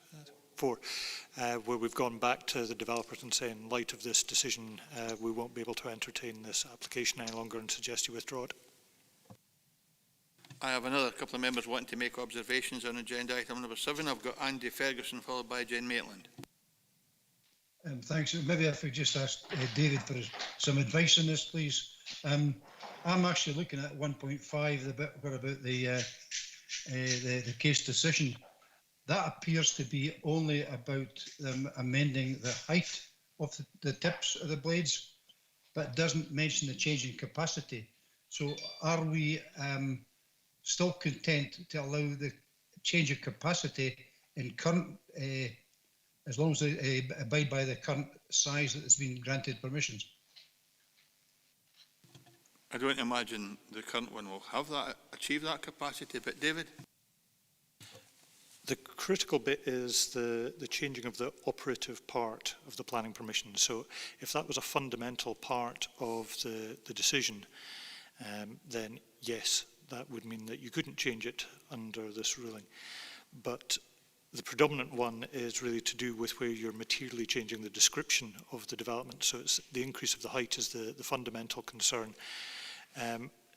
If there were conditions which allowed the actual generating capacity to be varied, then that wouldn't be a problem. If it takes over 50 megawatts, then it would require a whole new application to the Scottish Ministers in the same way that we've just looked at for Shepherd's Rig. Okay, thanks very much, Jay.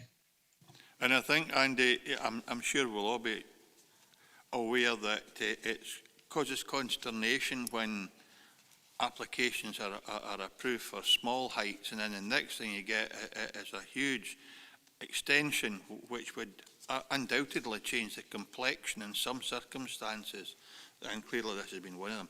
Thanks, Andy. I don't appear to have any other speakers, so we're in session. Are we happy to approve and agree the officer's recommendation? Oh, it's a noting thing. Aye, fine, sorry. It must be time for lunch. So we're happy to note number 7. Sorry. Pauline. Apologies, Chair. It's always me, sorry.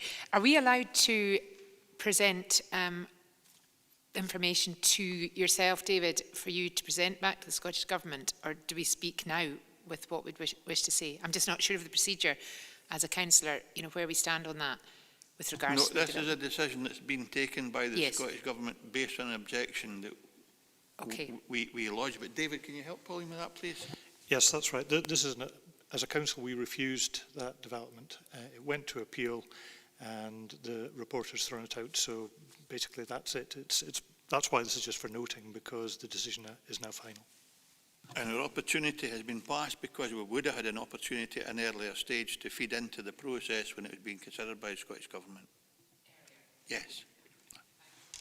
Okay. Thanks, members. So item 7 is noted. The other agenda item we have is agenda item 8. Again, it's a matter for noting. Again, it's an appeal. David? Nothing really to add to the report, Chair. It's just it was one which was recommended for refusal, and members agreed, and the reporter also agreed with the council's decision. Thanks very much. Well, it's been nice to see everybody. Nice to have us all back in harness. Thank you very much, both remotely and in person, for your attendance today. I have no other business. Thank you very much. Thank you. Yeah.